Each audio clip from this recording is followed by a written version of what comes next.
Saludos desde Madrid, España. ¿Qué tal? ¿Cómo están? Una vez más hacemos Made in Spain desde la Casa de América, en esta ocasión con motivo de la Bienal Iberoamericana de Arquitectura y Urbanismo. Es una iniciativa promovida por el Gobierno de España que reconoce las trayectorias profesionales, las obras más destacadas, las publicaciones y los trabajos de investigación de los arquitectos a un lado y al otro del Atlántico. Y permíteme que tome una cita de ese folleto. Estando la mar de por medio es una frase de una copla chilena que cuenta las penas en los que la mar, los tiempos en que la mar se paraba. Hoy la verdad es que la mar sirve para unir y para tender puentes, o siendo menos poéticos. Lo que une hoy es la red. Y será uno de los temas de este programa, la irrupción de las nuevas tecnologías. También la reflexión sobre las ciudades de una y otra costa, o los diagnósticos sobre la situación actual y las alternativas a los retos que enfrentamos, como el compromiso con la resolución de los problemas sociales. Vamos con ello.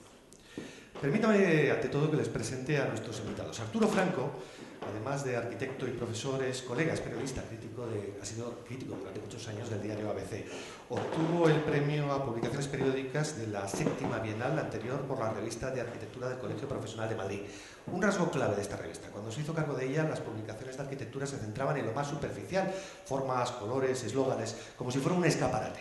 Arturo Franco prefiere dar un paso lateral, alejarse del ruido y mirar la realidad desde otro punto de vista, igual que la rehabilitación del Matadero de Madrid.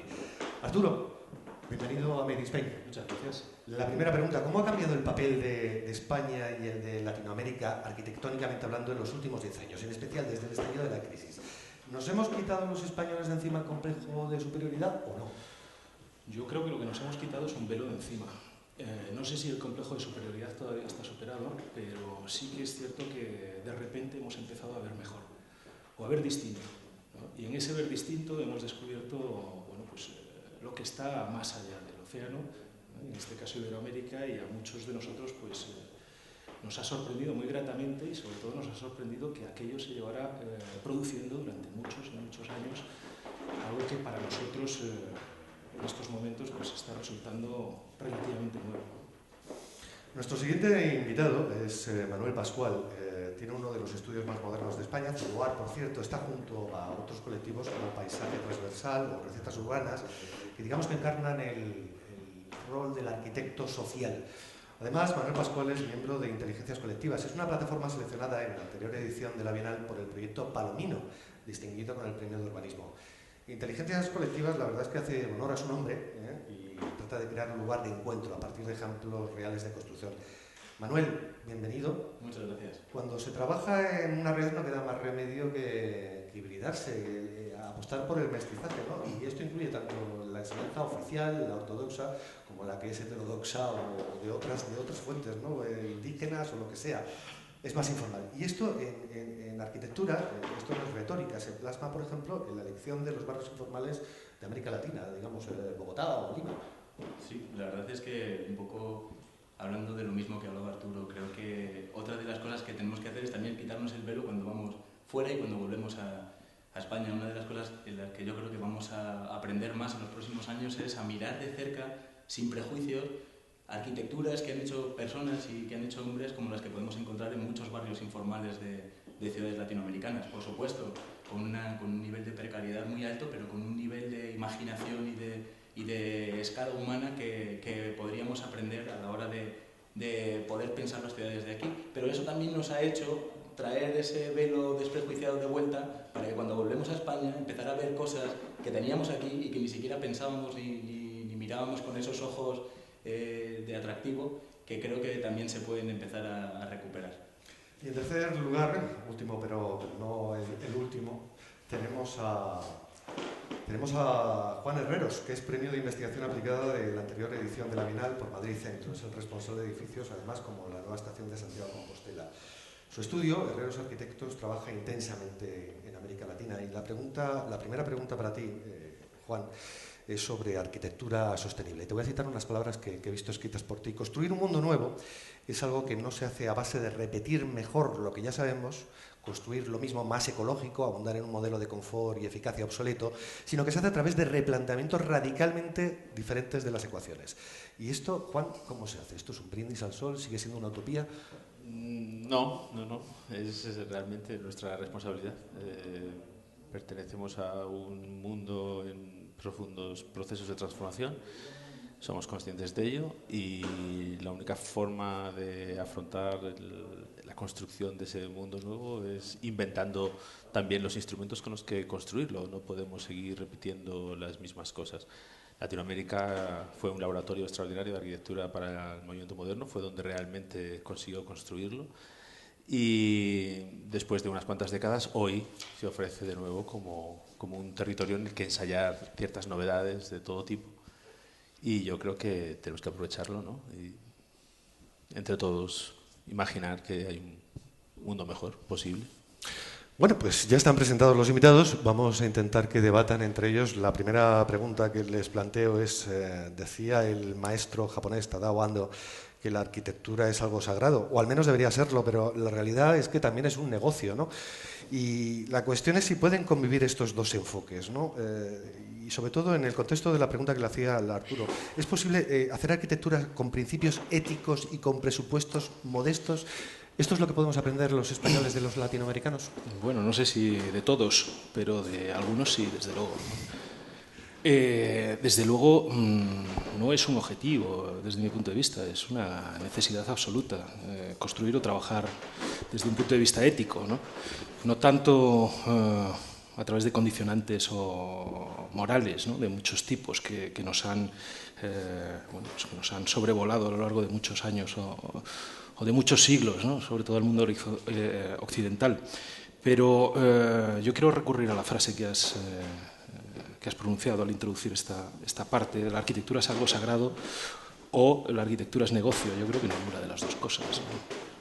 En este sentido, la arquitectura no es nada sagrado, la arquitectura es algo absolutamente prosaico y por supuesto la arquitectura no debería de ser un negocio, la arquitectura debería de ser un hobby para todos nosotros, ¿no? En el momento en el que se convierta en un hobby, dejaremos de estar al servicio del dinero, ¿no? para responder a la arquitectura. Es un punto de vista que estoy convencido de que muchos de nuestros colegas latinoamericanos aplican con mucha habilidad y desde luego con grandísimos resultados, ¿no? ¿Y vosotros? Bueno, yo creo que la arquitectura no es exclusivamente una disciplina que construye edificios y trata de diseñar el futuro de algunas ciudades.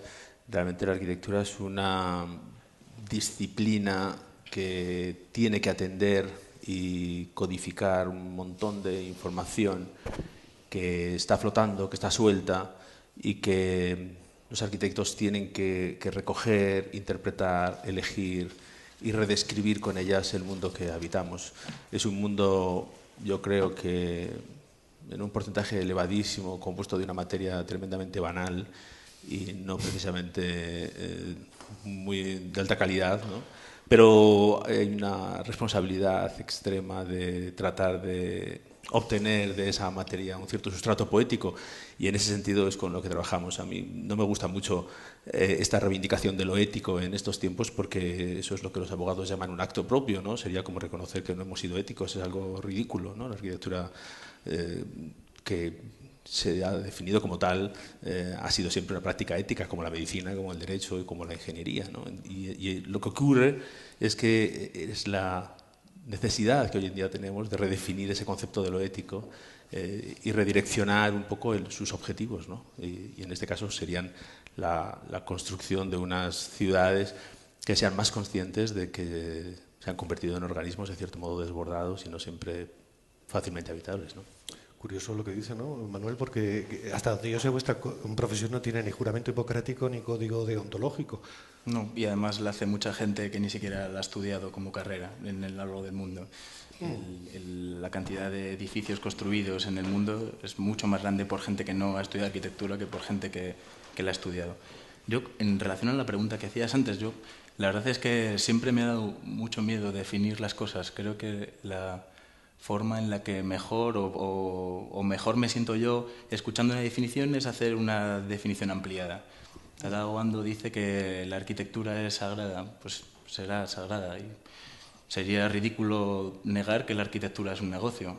es un negocio. Lo que creo que tenemos que es ampliar muchos más adjetivos a esa definición de arquitectura, porque seguramente la arquitectura sea, para cada cual que la piensa o vive, una retahíla de adjetivos muy distintos. Creo que si nos hemos tenido que dar cuenta de algo hoy es que deberíamos no limitar los adjetivos con los que otros definen lo que es arquitectura, sino poder intentar ser conscientes de la situación real e intentar replicarlo, intentar ampliarlo lo máximo posible. Pero había una segunda cuestión, no me habéis respondido ninguno de los tres. Era, ¿qué se puede sacar de este contacto entre arquitectos españoles, arquitectos iberoamericanos? Porque yo he hablado antes con algunos de vosotros y sí me habéis dicho que ese contacto existe, ¿no? Yo, por alusiones, creo, si me permites, antes de pasar al siguiente punto, ya me lo imaginaba, ¿no? Porque al final estamos en un debate y uno tiene que hablar de algo, porque si empezamos a plantear que la arquitectura es absolutamente todo, ¿no? Es decir, pues apaga y vámonos, se te acaba el programa y todos estamos absolutamente de acuerdo, ¿no? Digamos que es una cuestión de matices, evidentemente, y que todos, entiendo que estamos en esa misma línea, con esa manera de pensar, ¿no? Es decir, la arquitectura es amplísima, ¿no? Lo que pasa es que yo parto de negar una definición primera, que era la que tú habías planteado, Gabriel, lo sagrado o el negocio, ¿no? Bueno, yo pues planteaba esa definición porque yo creo que muchas personas tienen esa idea de la arquitectura, quizás equivocada con la arquitectura monumental. Sí, quizás, ¿no? La arquitectura monumental es una parte de la arquitectura, ¿no? Como decía Manuel también. Pero por terminar con las alusiones, me gustaría hablar de que, por un lado, si hablamos de que la arquitectura es absolutamente todo, vamos a estar de acuerdo y esto se termina, ¿no? Pero por otro lado, si hablamos de que la arquitectura es un camino del invento, ¿no? Y después hablamos de reubicar o de reorganizar o de redefinir, pues entiendo que entramos en algún tipo de contradicción también. Es decir, yo estoy absolutamente de acuerdo con que la arquitectura es reubicar, es redefinir, es recolocar y de que no inventamos absolutamente nada, aun estando en desacuerdo con algunas palabras que ha pronunciado Juan. Y me estoy metiendo en camisas de 11 varas porque Juan es una auténtica autoridad en todos los sentidos, no solo como arquitecto, sino como académico, crítico, pensador, etcétera, etcétera. Por lo tanto, a mí me gustaría terminar aquí este debate. Simplemente me estaba un poco explicando, o tratando de explicar un poco mejor, ¿no? En relación con nuestros compañeros iberoamericanos, ¿qué es lo que hemos aprendido de ellos? Preguntabas. Yo creo que todavía no lo suficiente y que tenemos muchísimo que aprender, pero no solo de los iberoamericanos, sino del resto de individuos que se plantean soluciones, que se plantean problemas y con los que tenemos que relacionarnos, arquitectos o no, ¿no? Volvemos a relativizar bastante, pero si hablas en concreto de arquitectos iberoamericanos es cómo a través, yo diría algo, por ponerlo sobre la mesa, que también pues a lo mejor alguien no está de acuerdo, pero yo hablaría de cómo se puede llegar a determinados límites o cómo se pueden explorar esos límites a través de la ausencia de normativas que nosotros no podemos disfrutar, ¿no? Es decir, nuestro trabajo se circunscribe a unos parámetros normativos muy, muy estrictos, ¿no? Y hay determinados trabajos en Iberoamérica que no tienen esas restricciones y que pues permiten explorar caminos que a nosotros se nos están vedados, ¿no? Por este tipo de normativa. Entonces, a mí me interesa sobre todo descubrir qué caminos puede abrir esa investigación en Iberoamérica, y digo investigación y no invención, en Iberoamérica y aprender de ellos para poderlo aplicar en los márgenes que nos pueda permitir la normativa que nos está, digamos, dirigiendo de alguna manera. Creo que aquí debe haber debate. Bueno, no, la verdad es que no va a ser fácil porque no sé muy bien cuáles son las palabras a las que se refiere Arturo, pero es decir, yo sí creo que la arquitectura latinoamericana, por las condiciones recientes, digamos, por el desarrollo reciente de las economías y de las políticas de estos países, se nos ofrecen hoy como una oportunidad muy interesante, ¿no? En cierto modo ha habido un paréntesis de años, un paréntesis de de presiones estilísticas, ¿no? O sea, Latinoamérica, una bondad del destino se ha librado del posmoderno, por ejemplo, ¿no? Y ha podido mantener algunas cualidades y algunos valores de la práctica de la arquitectura, pues que en otros lugares han sido más o menos arrasados, ¿no? Quizá por estas normativas, no solo normativas de tipo, digamos, urbanístico, sino también por otro tipo de presiones de la propia práctica de la arquitectura, ¿no? De las exigencias, así como del mercado, ¿no?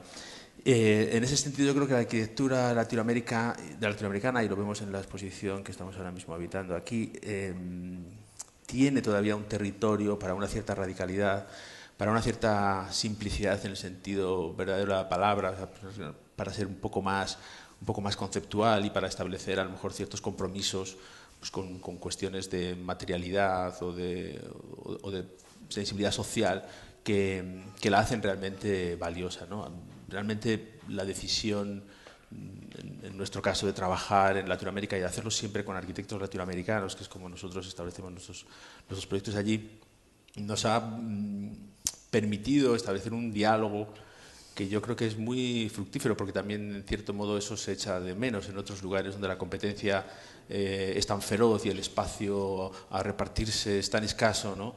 Que ya parece que no hay lugar para el trabajo en equipo, para la coincidencia de las personas, para el diálogo, para una cierta confrontación productiva más que una discusión estéril, ¿no? Yo creo que en ese sentido Latinoamérica es un territorio estupendo. ¿Y tú, Manuel? Pues bueno, estaba pensando en tu proyecto, o sea, sí. Nada, lo primero, creo que lo que había manifestado en cuanto a la definición de arquitectura estaba completamente de acuerdo contigo, Arturo. Solo era enfatizar esa cuestión de no es exactamente una cosa u otra, sino que pueda ser ampliado a todo lo que cada uno considere. En cuanto a esta pregunta, que me parece muy interesante, es que las cosas han cambiado mucho desde que yo empecé a estudiar arquitectura hasta hoy. Somos muchos más arquitectos, eso es innegable, y luego además es que hay herramientas de comunicación que son increíbles. Es muy lógico, no muy secundado, pero es muy lógico que el contacto entre redes existentes que tengan que ver con arquitectura en España y redes existentes que tengan que ver con arquitectura en Iberoamérica son cada vez más grandes. El contacto que yo tengo con amigos, que de verdad considero amigos, que he conocido en Venezuela, en Perú, en Colombia, es increíble. Y el haber tenido esa posibilidad de contactar más fácil, que antes iba al primo y te contaba lo que veía y ahora directamente lo vives tú hablando con esa gente, cambia por completo. Y lo que hace es alimentar la cultura de quitar los prejuicios y conocer en persona cosas que son increíbles, igual que son increíbles aquí, viviendo una situación además político-económica especialmente conveniente. Yo estoy de acuerdo completamente con Juan, es un momento que Latinoamérica es una tierra de grandes oportunidades y que ellos están sabiendo aprovechar, o que espero que sepan aprovechar al máximo y sacarle todo el rédito. Desde luego hay mucha gente que está trabajando por ello, incluso en equipos con gente de aquí y de otros lugares y gente de allí. Yo creo que cuanto más fomentemos esas redes de intercambio, cuanto más seamos y aprovechemos esa cosa que tenemos en común, por eso es tan importante, que es ese idioma y esa cultura que nos acerca muchísimo, muchísimo, más de lo que yo jamás podía pensar. Yo creo que es nuestro deber aprovecharla e intensificarla y aprender de eso. Claro, completamente de acuerdo. Esa relación que se establece con Iberoamérica abre el abanico, y eso es absolutamente fundamental. Cuando alguien se siente un poco solo en su lugar de origen, tiene Iberoamérica para descubrir, digamos, referentes, para descubrir amigos, para descubrir maneras de pensar similares. Uno de estos amigos iberoamericanos, y creo que amigo común de Juan, José María Sáez, nos decía, bueno, es que entre los enanos nos reconocemos, ¿no? Y ese enano no tiene por qué, no sé si recuerdas esa frase, sí, que es muy suya, y efectivamente, y esos enanos no tienen por qué estar aquí en Madrid, ni tienen por qué estar en España, ni tienen por qué, no, al revés, probablemente encuentres más enanos reconocibles en Iberoamérica, en determinados lugares de Iberoamérica, que en España durante muchos años. Ahora los enanos están creciendo en España, eso también hay que decirlo, ¿no? ¿Y de qué modo? Pues el modo que hay gente pues que no considerabas enanos en ese sentido y se están convirtiendo en enanos. Es decir, que comienzas a encontrar identificaciones con esas personas que antes no reconocías, ¿no?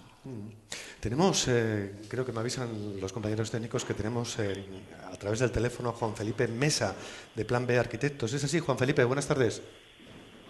Buenas tardes a todos. Bienvenido a Made in Spain, Juan Felipe. Estamos hablando con Arturo Franco, con Juan Herreros, con Manuel Pascual, de cuestiones arquitectónicas. No sé si has escuchado la última parte de la conversación, en que se han apuntado algunas ideas, como por ejemplo que la normativa que tenéis en América Latina es más, digamos, más flexible que la que tenemos aquí en España, y eso proporciona muchísimas oportunidades. Estamos hablando del papel de las redes y de las conexiones entre los arquitectos a uno y otro lado del Atlántico. Y yo, si no estoy equivocado, tú eres un experto en formular preguntas incómodas sobre la condición política y social del mundo, Juan Felipe. Pues no soy un experto, pero creo que alguien las tiene que formular, supongo.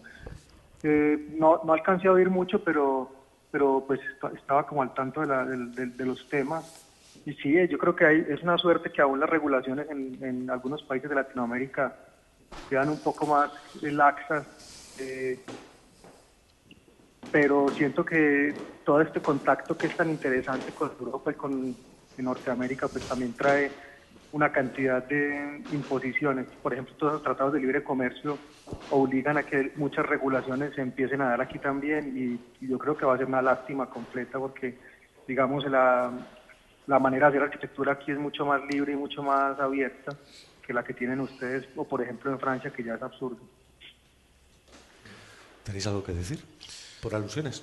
No, vamos, yo estaba antes pensando, antes de que dijeras que iba a venir Felipe a las ondas, bienvenido.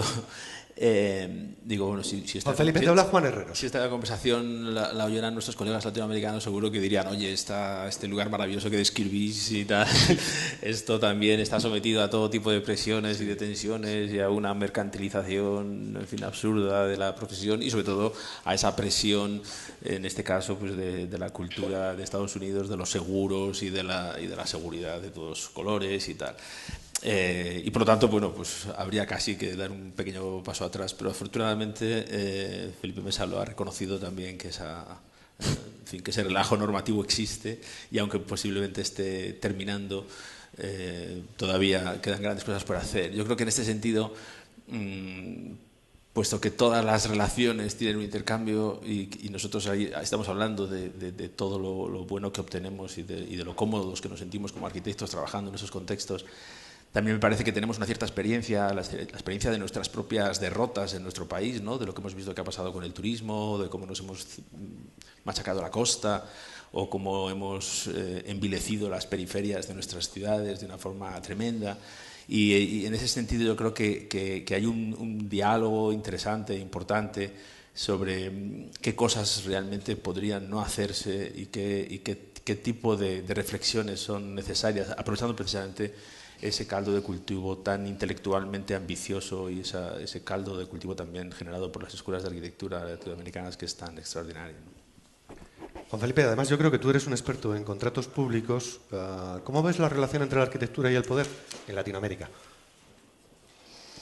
Pues es complicada, como en todos los contextos, el poder siempre es complicado, pero digamos que aquí, por lo menos en Medellín, y pues no digamos los últimos años en Bogotá, pero sí la última década también, tal vez, hubo contactos entre grupos importantes de arquitectos y políticos, y actualmente, por ejemplo, la gobernación de Antioquia, que Medellín es capital de Antioquia, el gobernador es Sergio Fajardo, y este es un político especial, digamos, mucho más interesante, mucho menos partidista, mucho menos ideológico, más pragmático tal vez, muy dado al pacto, muy dado al acuerdo, no polariza socialmente, y lo que sí es que lleva a cabo unos proyectos educativos bastante ambiciosos, involucrado a la arquitectura en eso. Por ejemplo, en este momento se están haciendo 80 parques educativos en municipios que son como pueblos cercanos a Medellín, pero digamos algunos están a 5 horas o así, o sea, en todo el departamento de Antioquia, y detrás de eso hay un plan educativo completo, no es solamente la edificación, sino un plan pues importante en lugares que son bastante pobres, lugares que estuvieron en guerra en algún momento. Entonces, pues sí, en Latinoamérica, digamos que yo creo que en Brasil, en Colombia, en Perú, se siente como ese ese ambiente de transformación, como esa visión positiva de que la arquitectura además sí tiene una capacidad transformadora en asocio pues con grupos políticos y tal, de transformar la situación de la vida cotidiana de la gente. Que a veces pues uno va a Norteamérica y hay como una especie de renuncia a que la arquitectura pueda jugar algún papel relevante en la sociedad. Entonces digamos que hay una cierta vitalidad en la relación que tenemos actualmente entre política y arquitectura, creo yo. Juan Felipe, es que yo oyéndote hablar y oyendo hablar a tus colegas de profesión aquí, no puedo evitar pensar en obras como el edificio este de Velas y Vientos en Valencia, ¿no?, que era el emblema de la Copa de América, o en la Ciudad de las Artes y las Ciencias de Santiago Calatrava, que es un espacio que tienen que estar refrigerando en Valencia permanentemente, tiene una cantidad de cristal inmensa, y es una ciudad que hace mucho calor. Sin irme al extremo, ¿no?, sin irme a este extremo, porque Santiago Calatrava está criticado por muchísimas razones, por cómo se le desmandan los presupuestos, porque son presupuestos ya caros, por las disfuncionalidades que tienen sus obras. Estoy pensando también en este tema que llamáis vosotros arquitectura franquicia, ¿no? Gente como Foster o como Chipperfield o Herzog, que tienen mucho renombre, ¿no?, pero que luego tienen renombre los proyectos emblemáticos de estos arquitectos, y que el resto de las obras que están haciendo, pues, en fin, tienen muchos problemas. Ahí está el caso de Tom Main, que hizo aquí una urbanización en Madrid, en Carabanchel, que los pisos tienen un problema, o ponen el sofá o no pueden entrar en la casa, ¿no? En fin, esta relación entre el poder y la arquitectura que ha habido al menos en España durante muchos años, y que creo que en Latinoamérica también existe, parece que ha corrompido de raíz la base de la arquitectura que está accesible al gran público. No sé si me estoy pasando la crítica, señores. No, a mí me está recordando... Perdona, Felipe. No. Habla tú, que estás más lejos.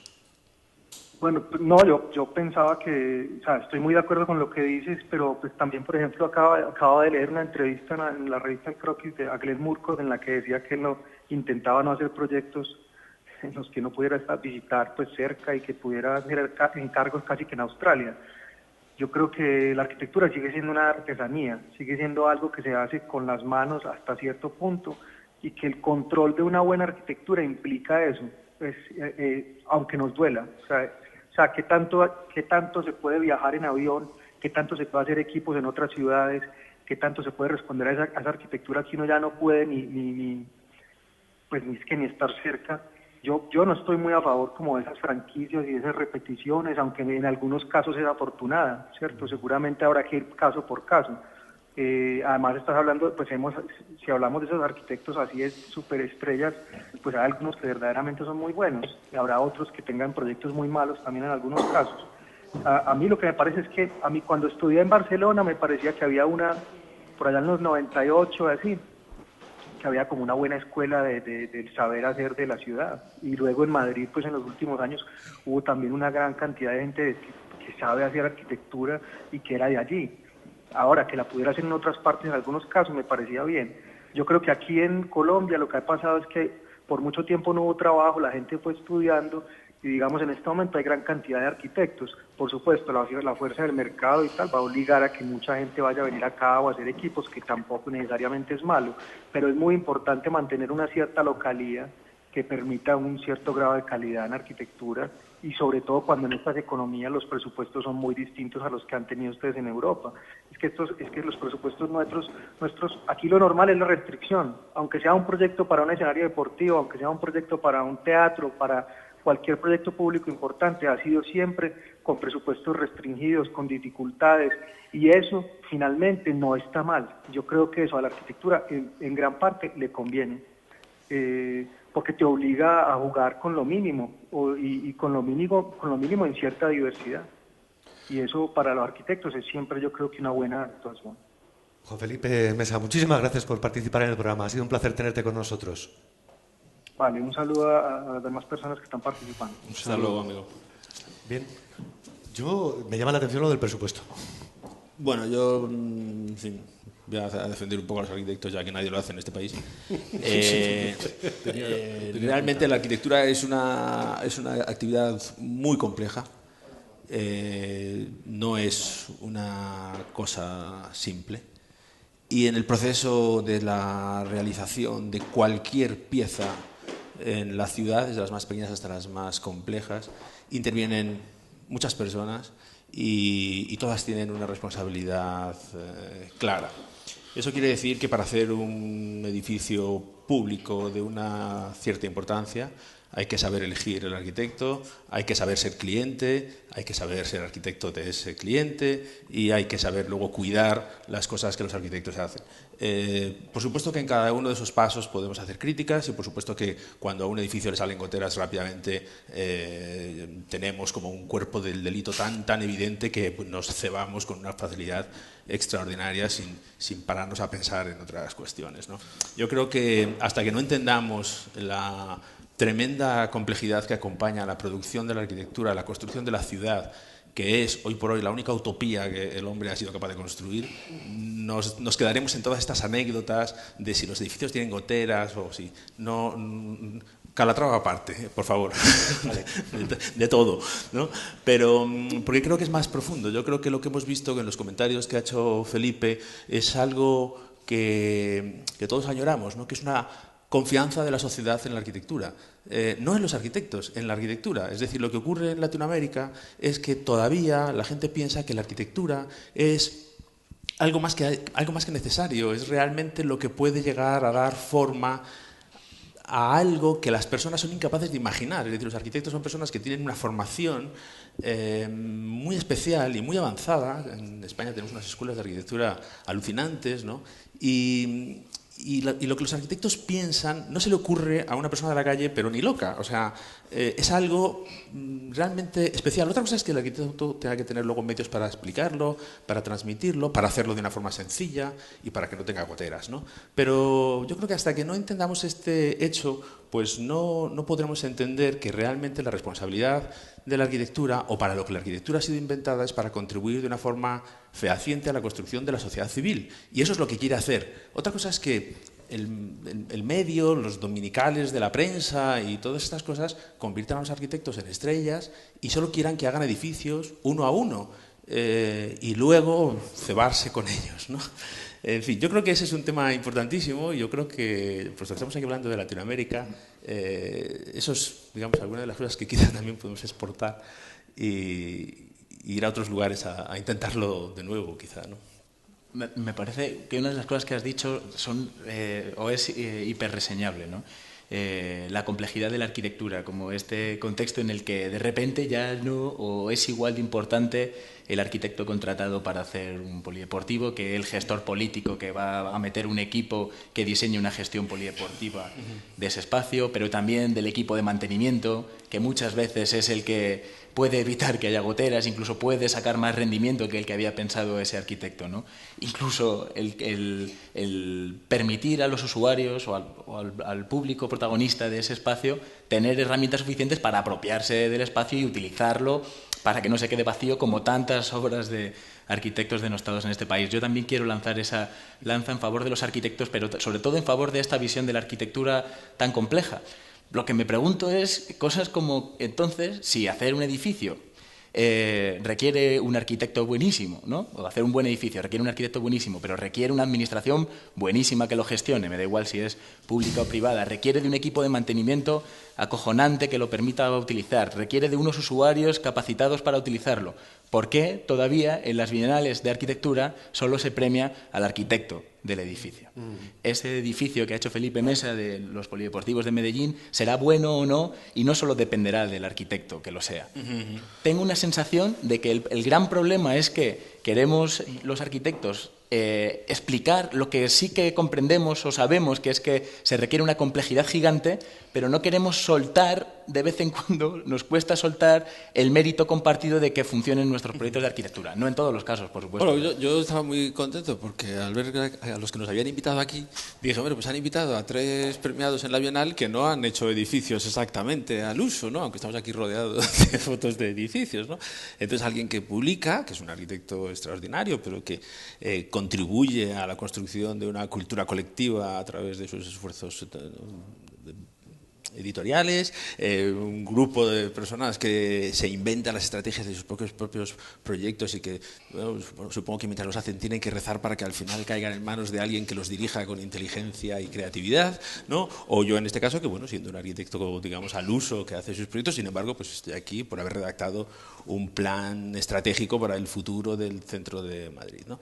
Entonces, bueno, esa es la demostración de que la arquitectura tiene muchas caras y sobre todo la demostración de que con seguridad hace falta un cierto diálogo, ¿no? Hace falta un cierto diálogo y una cierta explicación. Es decir, a mí me parece que no explicamos con claridad cómo trabaja la arquitectura, para no decir los arquitectos, y cómo piensan los arquitectos, o para qué vale un arquitecto realmente, ¿no? Es decir, esa es una pregunta, vamos, básica en nuestros días, ¿no? ¿Para qué vale un arquitecto más allá de ser un diseñador? Yo creo que la profesión ha cambiado extraordinariamente y hoy en día los arquitectos dedican al diseño de sus edificios un porcentaje muy pequeño de tiempo y de energía, y el resto es una acumulación de planeamientos estratégicos, de elaboración de métodos de trabajo, de búsqueda de, en fin, de relecturas de las cosas conocidas de otros puntos completamente diferentes, porque tenemos que hacerlo, o sea, porque tenemos que seguir, en fin, dando una cierta, digamos, actualización y novedad a las cosas que hacemos, ¿no? Y al final yo creo que el edificio es casi como lo que se ve y con lo que la opinión pública se queda, pero realmente estamos haciendo un trabajo más que invisible, ¿no? Y cuando hablamos de los colectivos que hay en Madrid, que incluso establecen puentes valiosísimos con colectivos de otras disciplinas, de mundos creativos, de nuevos emprendedores, de empresarios con conceptos completamente distintos. En fin, ahí está la arquitectura, ¿no? Mezclada, disuelta, invisible en la sociedad, ¿no? Cuando se hace visible es en forma de edificio. Y claro, si luego el edificio encima pues no funciona por alguna razón, pues ya, en fin, ahí estamos. Bueno. Tú tenías ganas de hablar. Sí, no, yo estoy absolutamente de acuerdo con todo lo que se está diciendo últimamente en el debate, salvo por tu extraordinario papel de moderador del debate que nos has lanzado para provocarnos una pregunta que bueno, con mucha habilidad me recuerda, salvando las distancias por supuesto, a algunos comentarios de Esperanza Aguirre, ¿no? Cuando se acercó a ya lo sé, pero lo digo yo porque a lo mejor tú no lo quieres decir, de Esperanza Aguirre cuando visitó el pueblo de Valdemaqueda y estuvo confraternizando con su alcalde, ¿no? Hablando sobre las obras de, bueno, pues en este caso de tres arquitectos imprescindibles, ¿no? Diría yo, que dan clase en la Escuela de Madrid, por cierto. Pero bueno, y al hilo de eso, pues se ha hablado de otros arquitectos, como, si no recuerdo mal, Foster, Rogers, Herzog y de Merón, que has nombrado. A mí todos me parecen arquitectos excepcionales, ¿no? Y además con una trayectoria muy sólida y muy desde el principio, ¿no? Todos ellos, absolutamente. Estoy absolutamente de acuerdo con el comentario de Manuel cuando dice que bueno, que esto es un camino extraordinariamente difícil, ¿no? Es decir, yo cuanto más mayor me hago y cuanto más trabajo, más admiro a estos arquitectos, ¿no? Es decir, una cosa es que nosotros en Petit Comité o entre nosotros hablemos de las bondades o de los defectos de algunos de esos trabajos, y otra cosa muy distinta es que no valoremos ni admitamos la capacidad de estos grandísimos arquitectos. Yo no diría tanto si son buenos o malos arquitectos, porque esto me parece en cierto modo, ni si son bonitos ni feos los trabajos que ellos hacen, sino más bien si son necesarios, ¿no? Independientemente de que la plusvalía que le pueda otorgar el trabajo de un arquitecto lo traslade más allá de lo necesario, pero como punto de partida al menos tienen que ser necesarios. Y muchos de los trabajos de estos arquitectos no son necesarios, y no por un problema del arquitecto, sino por un problema de la administración. Y esto me lleva a otro de los temas que se ha tocado aquí en estas dos intervenciones anteriores, que es hablar de la administración. En ese sentido estoy completamente de acuerdo, pero yo añadiría o definiría o trataría de definir un poco más la administración a través de sus personas, ¿no? Es decir, yo al menos la relación que he tenido con las administraciones, mejores o peores, han sido gracias a las personas que las estaban bueno, pues dirigiendo en ese momento, ¿no? Una de ellas es una persona que está presente aquí, ¿no? en en el debate y él sabe a lo que me refiero. Es decir, esas personas son las que hacen de las instituciones algo grande y pueden establecer esa relación directa con el arquitecto para que se pueda conseguir un edificio bueno, pues medianamente interesante, ¿no?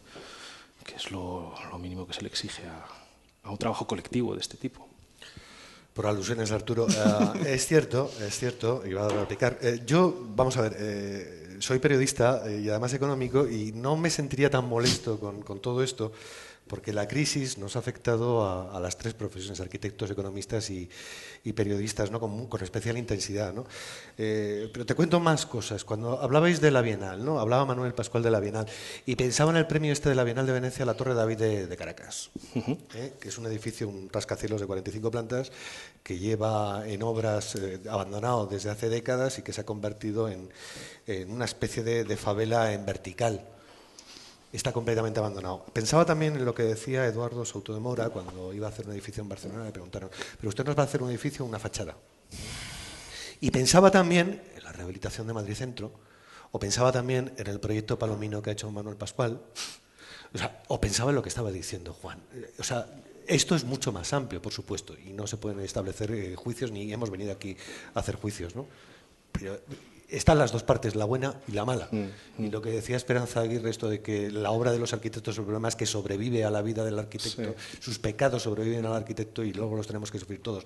Hombre, yo no estoy de acuerdo con ella, y ni estoy de acuerdo en el contexto en el que se dijo, pero también es cierto que hay muchas personas que lo piensan. Sí, no, estoy absolutamente y especialmente de acuerdo. en nuestro país, después de los excesos que se han cometido, ¿no? Es muy normal que se piense, ¿no? Yo creo. Es muy normal que se piense que el problema del arquitecto es que sus defectos sobreviven más allá del arquitecto, porque el asunto es que si el defecto del arquitecto sobrevive, es que lo sobrevive su arquitectura. Y eso es que el problema es que ha habido mucho arquitecto con mayúsculas, ¿no? Es pretendidamente arquitecto, ¿no? Y eso probablemente es lo que ha significado esta valoración por parte de los no arquitectos, ¿no? En este sentido, y en relación con lo que decía Juan, que lanzaba una pregunta, bueno, pero ¿qué es la arquitectura, ¿no? Creo recordar, bueno, o ¿quiénes somos los arquitectos? Perdona. Bueno, pues en este sentido yo diría o plantearía que quizás los arquitectos, en lugar de ser tan arquitecto, deberíamos de ser un vehículo, ¿no? Un vehículo, y entiéndase esto como un término absolutamente ambiguo y inmenso, ¿no? En lugar de un destino, ¿no? Un destino tanto de pretensiones personales como de otro tipo de cuestiones que trabajan al margen de lo que estamos hablando aquí, de los mínimos recursos de los que hablaba Felipe, de la necesidad, de todas estas cuestiones que no por el hecho de estar tan oídas últimamente dejan de ser menos importantes, ¿no? Juan, ¿tienes algo que apostillar? No, bueno, yo creo que más o menos las cosas se van centrando, ¿no? Hay una cuestión, ¿no?, que sobrevuela estos últimos comentarios que yo creo que es importante, ¿no?, que es el tema de cuánto la arquitectura no puede escapar de, digamos, de un compromiso social, no tanto entendido como una actividad, digamos, benefactora de los necesitados o algo así, sino más bien como una decisión en fin, un poco íntegra de formar parte de las conversaciones que construyen el medio social y político, en el mejor sentido de la palabra, que habitamos, ¿no? Ahí es donde yo creo que efectivamente la imagen que la gente tiene de un arquitecto como alguien único, como alguien que cuida su singularidad y que alimenta en cierto modo su ego, podría cambiar y podría mostrar su cara más humana y su cara más próxima, porque realmente existe y se ejerce cada día. Es decir, son muy pocos los arquitectos como los nombres que has citado antes, y hay muchas docenas de miles de ellos que tratan de hacer su trabajo lo mejor posible, ¿no? Y en ese sentido yo creo que sí sería interesante cambiar esa imagen de los arquitectos y entender que es alguien próximo, que es alguien que realmente tiene algo que ofrecer, y algo que ofrecer en el día a día y en una relación mucho más directa, y no solo interpuesta esta relación a través de un edificio extraordinario y único que producen unos pocos, ¿no? Yo creo que esa cuestión de que la arquitectura la han hecho los edificios últimamente nos está jugando alguna mala pasada, ¿no? La arquitectura realmente es algo más que eso, ¿no?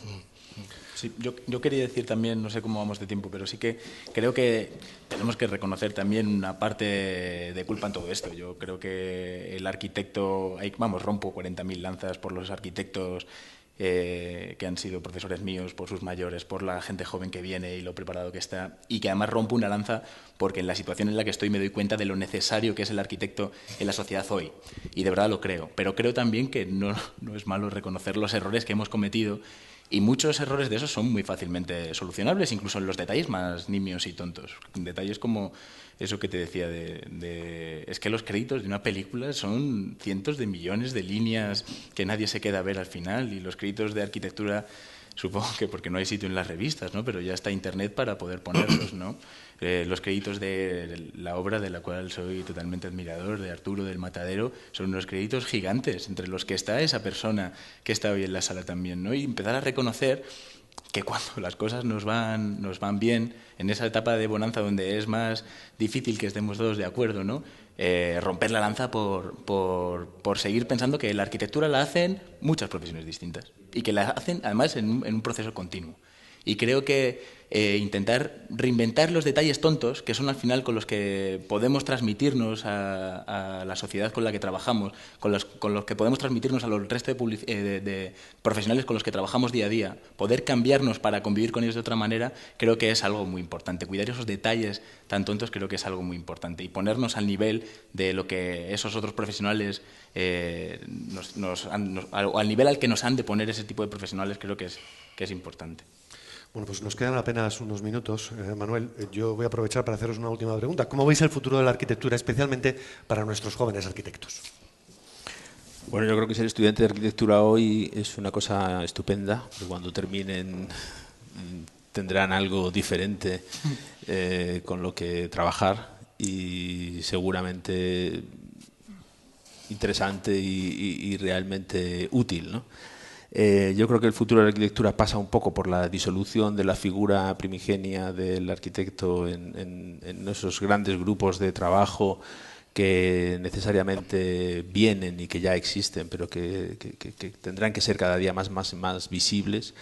Y pasa también un poco por una implicación de los arquitectos en otras cosas que no sean solo la construcción de los edificios, como los procesos de transformación de la ciudad o la toma de decisiones, algo de lo que hoy en muchos contextos y en muchos países están apartados, es decir, las grandes decisiones se toman en otros ámbitos y no necesariamente en la arquitectura. Al arquitecto solo se le llama para que acabe poniendo allí algunas guindas o construyendo algunos diamantes visibles en medio de un magma informe que llamamos ciudad, y a la cual también es muy fácil de criticar, también es muy fácil decir que la ciudad tiene todos estos problemas y tal y cual, pero en realidad pues para muchos de nosotros es nuestro lugar favorito, ¿no? Manuel. Pues sí, estoy, la verdad, que sorprendentemente, vamos, no sorprendentemente. Sí, a mí me estáis sorprendiendo porque estoy bastante de acuerdo con los tres. Es que estoy muy de acuerdo con Juanme. La verdad es que ha dicho cosas que he apuntado porque de verdad, a mí, bueno, conozco a Juan mucho, de la escuela sobre todo, pero me ha dicho cosas que de verdad he apuntado porque me han parecido maravillosas. Creo que es cierto. Los arquitectos hoy se enfrentan, o los estudiantes de arquitectura se enfrentan posiblemente a uno de los momentos más interesantes. Pero creo que nosotros hoy debemos regalarles a esos estudiantes de arquitectura la arquitectura que les corresponde. Y buscarla en esos sitios que hemos olvidado muchas veces para firmar el último trocito de ciudad o para colocar ese brillante, ¿no? Tengo conversaciones increíbles con muchos amigos míos de cómo recuperar la arquitectura en lugares donde ahora mismo no está. Y digo 2 o 3 chorradas, pero la gestión de fincas. La gestión de fincas, la arquitectura no ha hecho nada. La gestión de un edificio, una vez que el arquitecto lo termina, lo abandona a que haya posiblemente un abogado que hace las cuentas generales de un portal o de una comunidad de vecinos, y a un portero que, de alguna manera, o a una empresa que se dedica a limpiar la escalera y poco más. ¿No creéis que el arquitecto es una persona muy bien preparada para acompañar esa gestión de ese inmueble, acompañar y participar colaborativamente con el resto de vecinos en mejorar las instalaciones, que sean más eficientes, ver si es necesario poner placas solares o por qué se han roto, si el ascensor se utiliza o no se utiliza, si puede implicarles en procesos como lavanderías comunes, si puede ser experto creador de redes para que los alquileres se abaraten porque están todos comunicados a través de redes de expertos. No lo sé, ¿sabes? Estoy diciendo cosas tontas que se me ocurren, pero hay lugares donde si a mí me pones un contrato de gestión de finca, mil veces lo aceptaría antes que el de construir la finca. Seguro.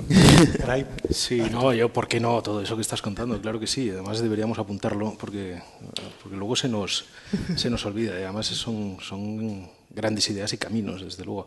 Pero en la línea de fondo de lo que estás contando, creo yo, también estoy yo, de alguna manera. Yo creo que los arquitectos y a través de los estudiantes actuales de arquitectura tenemos que redefinirnos una vez más, ¿no? La profesión está cambiando inevitablemente, y de la misma manera que en un estadio menos avanzado quizás que el que está cambiando el periodismo, pero el periodismo tú sabes perfectamente que está cambiando también, es decir, desde la necesidad de una autogestión, de la atomización del propio periodismo, de que cada individuo pueda ser un periodista y por lo tanto pueda transmitir sus ideas a través de los medios que estaba comentando Manuel, etcétera, etcétera. El arte ya lo hizo hace mucho tiempo, el arte pasó a ser para muchos artistas pasó a ser una afición, en cierto modo, de la que puede conseguir dinero o no, pero en el fondo una afición y no tanto un negocio de encargo, etcétera, etcétera, ¿no?